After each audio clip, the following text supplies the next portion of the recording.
मुखिया के घर तांत्रिक महाराज और ऋषिधर बाबा दोनों बैठे हुए थे और ये सभी काफी परेशान दिख रहे थे।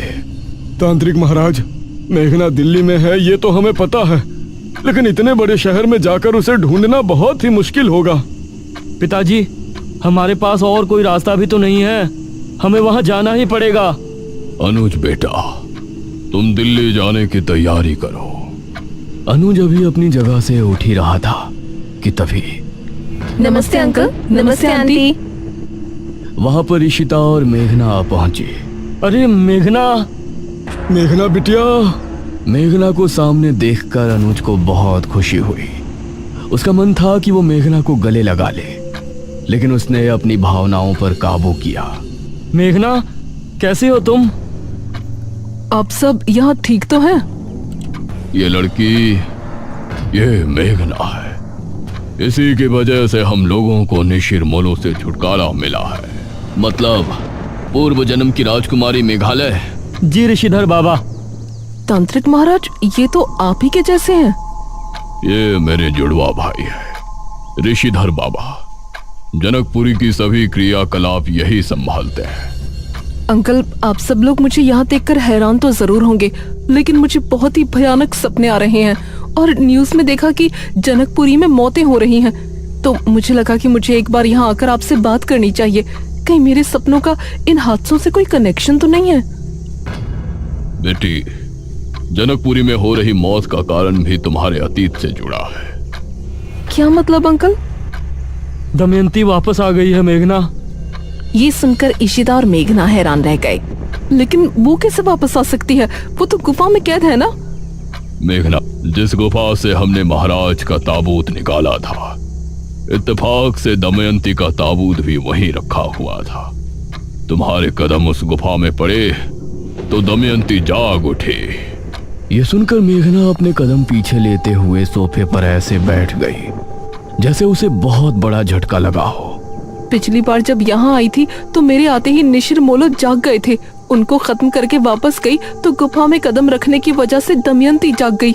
मुझे तो लगता है आप लोगों के लिए मैं ही मनहूस हूँ। अरे नहीं बेटी, ऐसा मत बोलो। बेटी, तुम्हारी इसमें कोई गलती नहीं है। तुम तो भलाई करने गई थी। यह तो बस एक संयोग है कि महाराज और दमयंती की लाश एक ही गुफा में थी। उसके लिए खुद को दोष मत दो। अंकल, अब हम उस दमयंती को कैसे रोकेंगे?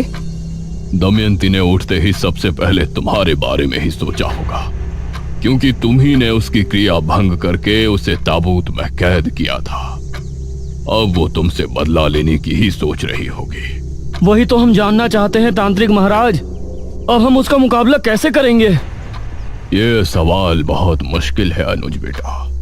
पिछली बार जिस तरह राजकुमारी मेघालय यानी मेघना ने उसे कैद किया था, उस विधि को वो अब पहले ही जानती है।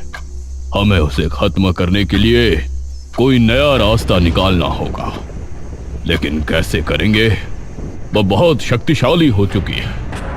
इस तरफ दमयंती गुफा के अंदर बैठी हुई थी। सही कहा, इस बार मैं ऐसा बदला लूंगी जिसे देखकर काल भी घबरा जाए।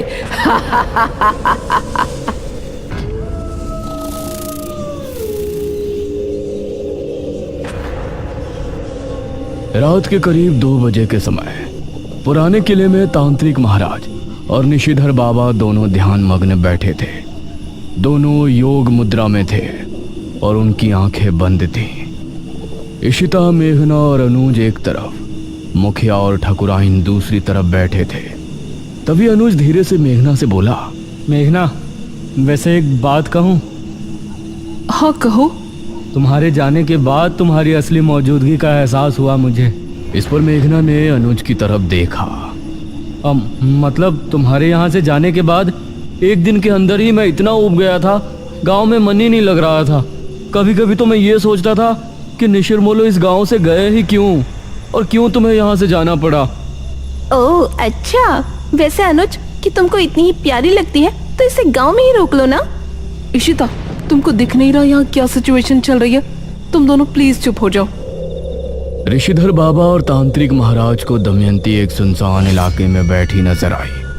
उन्होंने देखा कि दमयंती के पास एक सांप, एक चमगादड़ और एक बिच्छू आकर बैठ गया है। दमयंती ने उन तीनों की तरफ एक बार देखा और फिर जोर जोर से हंसने लगी।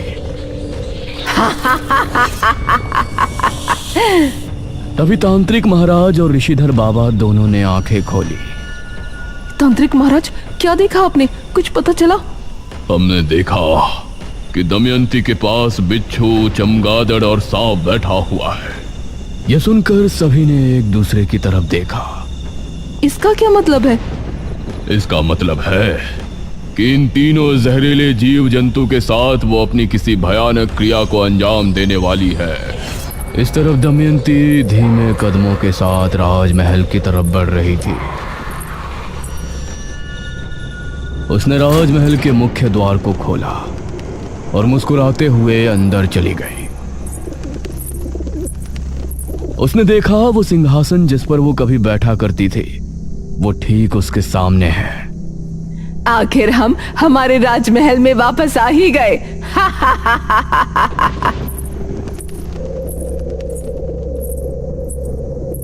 वो जैसे ही सिंहासन पर बैठी, वैसे ही राजमहल के सभी रोशनदान अपने आप जल उठे। देखते ही देखते पूरा राजमहल दीपों से जगमगा उठा। तभी अचानक गलियारे से उसे एक आवाज सुनाई दी।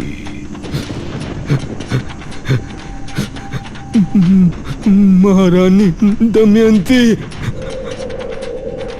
यह किसी के सिसकने की आवाज थी, जिसे सुनकर दमयंती के चेहरे पर आई खुशी उड़न छू हो गई। दमयंती सिंहासन से उठी और गलियारे की तरफ बढ़ गई।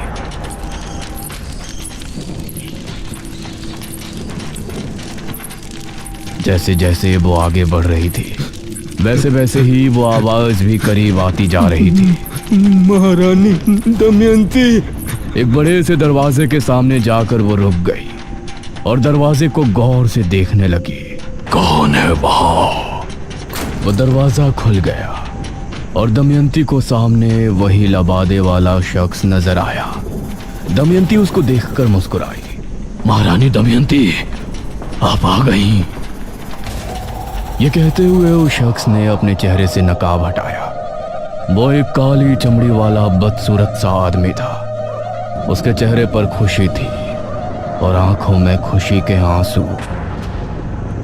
हाँ, हम आ गए वीरेंद्र। मुझे पता था कि एक ना एक दिन आप जरूर आएंगी, इसीलिए मैंने उस क्रिया को 400 साल तक जारी रखा, जिसे मैं आपके जिंदा रहते हुए आपकी शक्तियां बढ़ाने के लिए किया करता था। मैं तुमसे बहुत खुश हूँ वीरेंद्र, बहुत ज्यादा खुश। मेरे यहाँ पहुँचने के साथ साथ तुम्हारी महाक्रिया के 400 साल भी पूर्ण हो चुके हैं। अब तुम चाहो तो महल से बाहर जा सकते हो, लेकिन महल से बाहर जाते ही क्रिया बंधन टूट जाएगा और फिर तुम मनुष्य योनि में वापस चले जाओगे, जिसमें तुम बढ़ती उम्र के साथ बूढ़े भी हो जाओगे और तुम्हें मौत भी आ जाएगी। लेकिन महारानी, अगर ऐसा हुआ तो फिर हम जीवित कैसे रहेंगे? हमारे साथ ये नहीं होना चाहिए। तुम चिंता मत करो वीरेंद्र, मैंने तुमको सिर्फ बताया है। तुम अमर नहीं तो क्या, मैं तो अभी अगले 600 साल तक अमर हूँ। मेरी शक्तियों के इस्तेमाल से मैं तुमको कुछ नहीं होने दूंगी। धन्यवाद महारानी। अब मैं आपके लिए बाहरी कार्य भी करना चाहूंगा। आपके दुश्मनों से बदला लेने के लिए आपकी मदद करना चाहता हूँ। बहुत अच्छे वीरेंद्र, हमें भी तुम्हारी जरूरत पड़ेगी। ये कहकर दमयंती ने वीरेंद्र के सर पर हाथ रखा और मंत्र पढ़ने लगी। तभी वीरेंद्र की आंखें एकदम सफेद हो गई और उसके चेहरे से अजीब सा तेज निकलने लगा।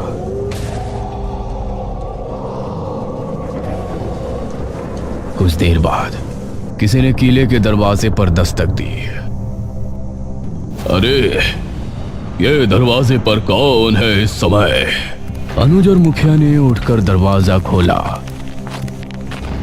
तो सामने एक आदमी खड़ा था। मुखिया जी, जल्दी चलिए, मेरी पत्नी को ना जाने क्या हो गया है। वो अजीब हरकतें कर रही है, कभी चिल्ला रही है, कभी हंस रही है तो कभी रो रही है। उसने मुझ पर हमला भी किया है और अब जंगल में भाग गई है। हे भगवान, अब ये क्या नई मुसीबत है। ठीक है, हम अभी चलते हैं। अब ये सभी उस आदमी के साथ जंगल की तरफ रवाना हो गए।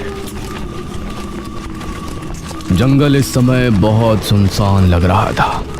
वो आदमी आगे आगे चल रहा था और ये सभी उसके पीछे थे। वो आदमी अब कुछ बोल भी नहीं रहा था। अरे ओ भाई, कहाँ ले जा रहे हो तुम हमें? चलते चलते इतनी देर हो गई है। हाँ बेटा, तुम्हारी बीवी भी कहीं नजर नहीं आ रही है।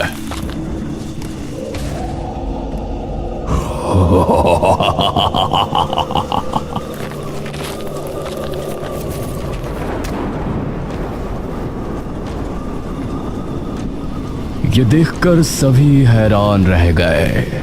अरे छोड़ इन्हें! ये तांत्रिक महाराज को उससे छुड़ाने की कोशिश करने लगे, लेकिन उसकी पकड़ बहुत मजबूत थी। तांत्रिक, तूने बहुत साथ दिया है ना इस राजकुमारी मेघालय का। तूने इसके साथ मिलकर बेरमपुर के लोगों को अंधेरे से तो निकाल लिया, लेकिन अब मैं तुझे ऐसी दुनिया में भेज दूंगा जहां अंधेरे के अलावा कुछ नहीं होगा। अभी तो मैं जा रहा हूं, क्योंकि महारानी दमयंती क्या करने वाली है उसे देखने के लिए तुझे जिंदा रहना है। फिर मैं आऊंगा सिर्फ कुछ दिनों बाद, और फिर तुझे ले जाऊंगा मौत के अंधेरे में।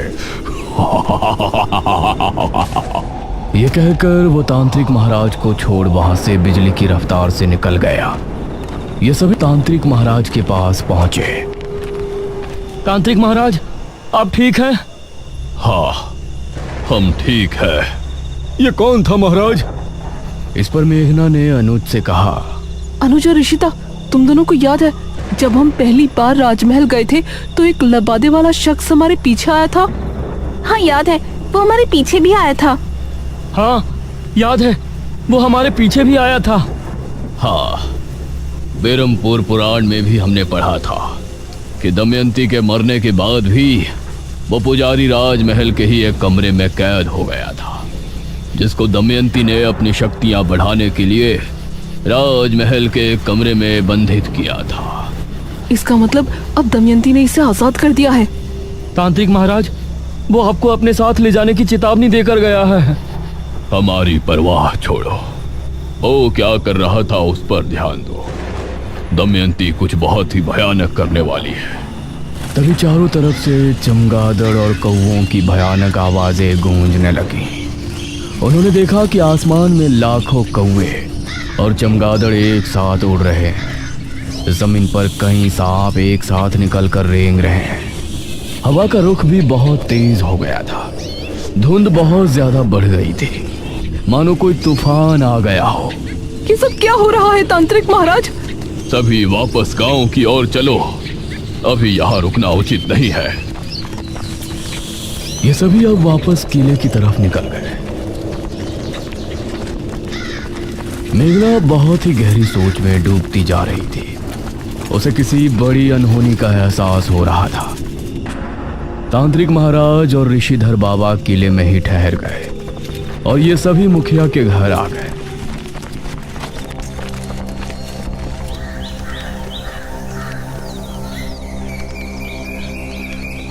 अगली सुबह जब ये सभी नाश्ता कर रहे थे तो अनुज ने न्यूज ऑन कर रखी थी। भारत में पहली बार एक ऐसी घटना घटी है जो देखने वालों के दिमाग को बौखला रही है। बेरमपुर, जनकपुरी और इनके आसपास जितने भी शहरी इलाके हैं, उन इलाकों से चमगादड़ और कौवे एक ही समय में आसमान में उड़ एक ही दिशा में जा रहे हैं। जंगलों से सांप अपने बिलों से निकलकर एक ही दिशा में रेंग रहे हैं। लोगों का कहना है कि सभी कौवे और चमगादड़ जनकपुरी के जंगल की तरफ गए थे और उसके बाद कहां गायब हो गए ये किसी को समझ नहीं आ रहा है। ये सुनकर सभी हैरान रह गए। हे भगवान, मतलब वो सभी सांप, कौवे और चमगादड़ जनकपुरी गए हैं। ये बात हमें जल्द ही तांत्रिक महाराज को बतानी चाहिए। अंकल, आप और आंटी यहीं रुकिए, हम तीनों तांत्रिक महाराज के पास जाते हैं। अनुज, इशिता और मेघना उसी समय किले पर पहुंचे।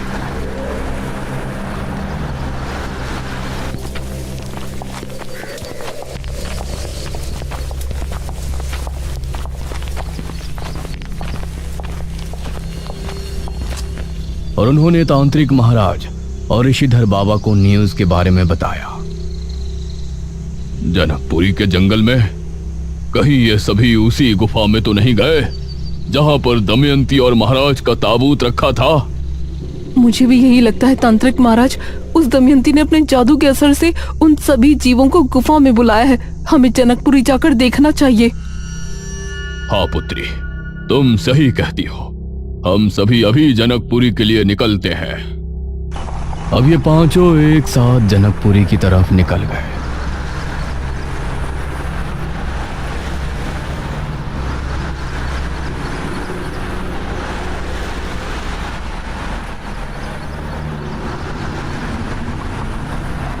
और वहां पहुंचते हुए इनको शाम हो गई।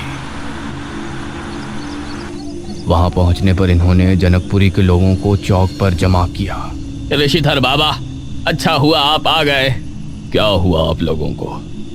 आप यहाँ जमा क्यों हैं? ऋषिधर बाबा, कल रात हमने करोड़ों चमगादड़ और कौओं को उसी गुफा की तरफ जाते हुए देखा है जहां से तांत्रिक महाराज विश्वजीत का ताबूत लेकर गए थे। हम उस गुफा में जाने के लिए ही यहाँ आए। आप लोग यहीं रुककर हमारे वापस आने तक का इंतजार करें। गांव के लोगों से बात करके ये पांचों अब गुफा की तरफ रवाना हो गए। महारानी, वो सभी गुफा की तरफ ही आ रहे हैं, आपको मारने के इरादे से। मुझे मारने के इरादे से? कुछ देर चलने के बाद ये सभी गुफा पर पहुंचे।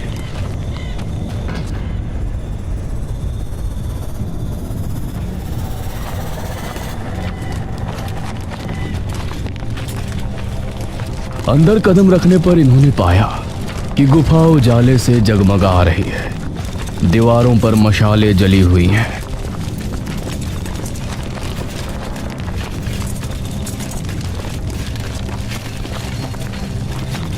इन्होंने देखा कि दमयंती जमीन पर अग्निकुंड के सामने बैठी है और उसके चारों तरफ कौवे, चमगादड़ और सांप और बिच्छू जमा है।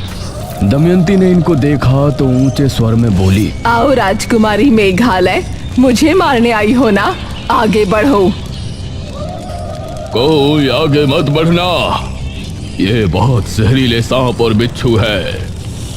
डरो नहीं राजकुमारी मेघालय, तुमको मैं इतनी आसान मृत्यु नहीं देने वाली। अभी तो तुमको बहुत बड़ा इम्तिहान देना है। 400 साल पहले तुमने पूरे राज्य को अपने उस मृत्युंजय अमृत के जरिए एक महामारी से बचाया था ना? अब देखना, अब पूरा भारतवर्ष महामारी में डूब जाएगा। बचाया जाए तो बचा लेना। इतना कहकर दमयंती ने मंत्र पढ़ना शुरू किया और सभी बिच्छू और सांप इन पांचों की तरफ दौड़े। अरे सभी जल्दी से बाहर निकलो, जल्दी। ये सभी तेजी के साथ गुफा से बाहर भाग निकले और इनको बाहर निकलता देखकर वो सभी सांप और बिच्छू वापस से गुफा के अंदर चले गए। ये अंदर क्या कर रही है? कुछ भी समझ में नहीं आ रहा है। तभी इन सभी ने एक बहुत ही अजीब दृश्य देखा। गुफा के मुंह से एक बेहद काला धुआं निकलने लगा। ये क्या है? वो धुआं निकलकर आकाश में फैलने लगा और हवा में घुलने लगा, मानो चारों तरफ अंधेरा छा गया हो। धुएं में एक बेहद खतरनाक झल थी। इन सभी को खांसी होने लगी और सांस लेने में परेशानी होने लगी। एक एक करके सभी बेहोश होने लगे। अनुज! मेघना अनुज की तरफ भागी और अनुज भी उसी की तरफ आ रहा था, लेकिन ये एक दूसरे से मिलते इससे पहले ही दोनों की सांसें उखड़ी और ये दोनों भी बेहोश हो गए।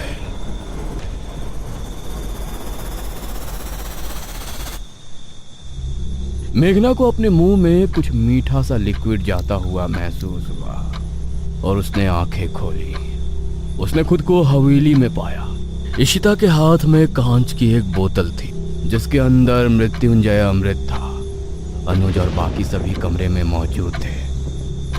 शुक्र है तू होश में आ गई। हम सभी तो बेहोश हो गए थे ना, हम यहाँ कैसे पहुँचे? तुम लोग सुबह होने पर भी वापस नहीं लौटे थे। वहीं सुबह से ही यह खबर फैली थी कि जनकपुरी के लोगों में अजीब सी बीमारी फैली है। सभी को जुकाम, बुखार, खांसी एक साथ होकर किसी संक्रमण की तरह फैल रहा है। यह सुनकर मुझे तुम लोगों की चिंता हुई। मैं गांव के कुछ लोगों को लेकर जनकपुरी गुफा पर पहुंचा तो तुम सभी बेहोश थे। तुमको गांव वालों की मदद से यहाँ लाया और सभी को मृत्युंजय अमृत पिलाकर ठीक किया। मतलब जो धुआं गुफा से निकला था, कल रात से अभी तक उस धुएं ने इतना असर दिखा दिया कि उससे संक्रमण फैलने लगा। हाँ बेटी, लेकिन जनकपुरी के लोगों तक मृत्युंजय अमृत पहुंचा दिया गया है। उम्मीद है कि अब सभी ठीक हो जाएंगे। अंकल, ये इतनी छोटी बात नहीं है, मुझे कुछ ठीक नहीं लग रहा। अरे अब क्यों टेंशन ले रही है? सब ठीक तो हो गया ना? मुझे नहीं लगता कि उस दमयंती ने इतनी बड़ी क्रिया सिर्फ थोड़ा सा संक्रमण फैलाने के लिए की है। उसने कहा था कि पूरा भारत महामारी में डूब जाएगा।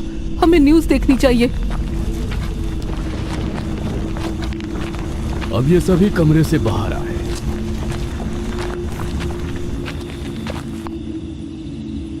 और फिर अनुज ने टीवी ऑन किया। कुछ ही दिनों में घटी इस घटना से भारत में हड़कंप मच गया है। लोग कह रहे हैं कि सन 2020 एक बहुत ही बड़ा मनहूस साल है, क्योंकि इस साल एक बहुत ही बुरी बीमारी सामने आई है। खांसी जुकाम के मामले इतने बढ़ते जा रहे हैं जिनकी कोई गिनती नहीं है। डॉक्टर्स का कहना है कि पहली बार खांसी, जुकाम और बुखार जैसी बीमारी किसी के करीब जाने से फैल रही है और इसका कारण पता लगाना नामुमकिन रहा है। ये खबर सुनकर मेघना और ज्यादा परेशान हो गई। मेघना, मुझे कुछ समझ आ रहा है यार। क्या समझ आ रहा है तुझे? सांप, बिच्छू, चमगादड़, इन तीनों जीव में बहुत ज्यादा मात्रा में जहर होता है। दमयंती ने अपने काले जादू की क्रिया में इनका इस्तेमाल किया है। इसीलिए जो धुआं गुफा से बाहर निकला था उसमें इन तीनों के जहर का असर होने की वजह से ये एक वायरस बनकर फैल गया है, जिसकी वजह से लोग बीमार हो रहे हैं। हे भगवान, अगर ये ज्यादा फैल गया तो पूरे इंडिया के लोगों को कहाँ तक मृत्युंजय अमृत पिलाएंगे? अब मुझे समझ आ रहा है कि उसने मुझे वो चुनौती क्यों दी थी। अब क्या होगा तांत्रिक महाराज? इस विपदा का हल तो हमारे भी समझ नहीं आ रहा। वैसे मेघना, मुझे नहीं लगता कि ये बीमारी ज्यादा दिन तक चलने वाली है। कुछ ही दिनों में हवा से वो वायरस खत्म हो जाएगा तो सब अपने आप ठीक होना शुरू हो जाएंगे। इस पर मेघना एक पल को शांत रही। उम्मीद तो ऐसी ही है।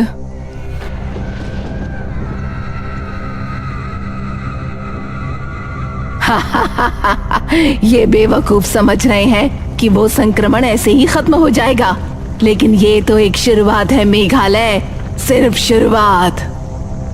मेघना इसी आशा में थी कि वायरस खत्म हो जाएगा और लोग बीमार पड़ना बंद हो जाएंगे, लेकिन दिन पर दिन लोगों की तबीयत बिगड़ती जा रही थी। जनवरी से फरवरी का महीना ऐसे ही निकल गया था और अब मार्च का महीना भी आधा निकल गया था। रात के समय ये सभी मुखिया के घर पर इकट्ठे थे। उम्मीद है आज कुछ अच्छी खबर सुनने को मिले। अनुज ने टीवी ऑन किया और सभी न्यूज़ देखने लगे। देश में पिछले 2 महीनों से संक्रमण के मामले लगातार बढ़ रहे हैं और अब कई लोगों की भी मौत हो चुकी है। इस वायरस को कोरोना वायरस नाम दिया जा रहा है और इसके लगातार बढ़ते मामलों को देखते हुए भारत सरकार ने एक बड़ा फैसला लिया है। भारत सरकार का कहना है कि इस समय कोरोना वायरस को बढ़ने से रोकने के लिए लॉकडाउन लगाना बहुत जरूरी है। माननीय प्रधानमंत्री जी ने घोषणा की है कि 25 मार्च 2020 से लेकर 14 अप्रैल 2020 तक पूरे भारत में संपूर्ण लॉकडाउन रहेगा। सभी देशवासी अपने घर में सुरक्षित रहें। ये खबर सुनकर मेघना का हाल ऐसा था मानो काटो तो खून नहीं, और बाकी सभी लोग भी परेशान हो उठे थे। हे भगवान, ये तो बढ़ता ही जा रहा है। अब इसको हम कैसे रोकेंगे? तभी दरवाजे पर जोरों से दस्तक होने लगी। कौन है? कोई जोरों से दरवाजे को पीट रहा था। मैं देखता हूँ, तुम लोग पीछे ही रहना। तांत्रिक महाराज ने उठकर दरवाजा खोला तो सामने वीरेंद्र खड़ा था। उसकी आंखें पूरी तरह से सफेद थी। ठाकुराइन उसे देखकर खौफ से चीख पड़ी।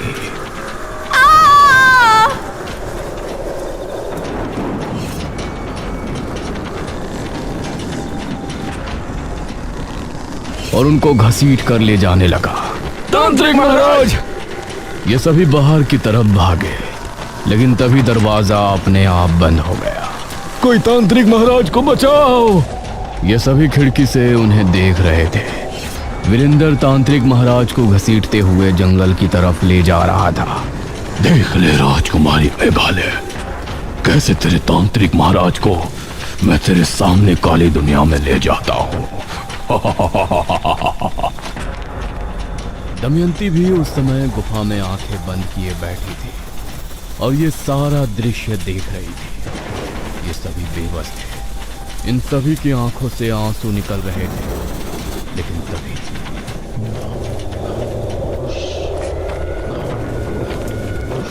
ये सभी इस आवाज को सुनकर हैरान रह गए। वीरेंद्र के चेहरे से भी हंसी गायब हो गई। उसने देखा कि सामने से निशिर मोलो उसी की तरफ आ रहे हैं। उन्हें आता देखकर उसने तांत्रिक महाराज को छोड़ दिया। निशिर मोलो उसके करीब आकर रुक गए। उनकी आंखें लाल लाल चमक उठी। वीरेंद्र की आंखों में खौफ उतर आया। तभी ताबूत खुल गया। उसके अंदर से सुनहरी रोशनी निकली और वीरेंद्र को ताबूत के अंदर खींच ले गई। निशिर मोलो वीरेंद्र को लेकर चले। तभी दरवाजा भी खुल गया और ये सभी बाहर निकलकर तांत्रिक महाराज के पास पहुंचे। इस तरफ दमयंती ने ये देखा तो उसके क्रोध की सीमा पार हो गई। ये कैसे हो सकता है? ये तो वही 4 लोग हैं जो मुझे सपने में दिखा करते थे। ये सच में इस दुनिया में है? दमयंती अब क्या करने वाली है? इस खतरनाक वायरस से मेघना लोगों को कैसे बचाएंगे? निशिर मोलो अचानक वापस कैसे आए? क्या अब फिर से बेरमपुर की गलियों में निशिर मोलो का खौफ पैदा हो जाएगा? इन सवालों के जवाब जानने के लिए देखिए इस कहानी का अगला भाग जल्द ही।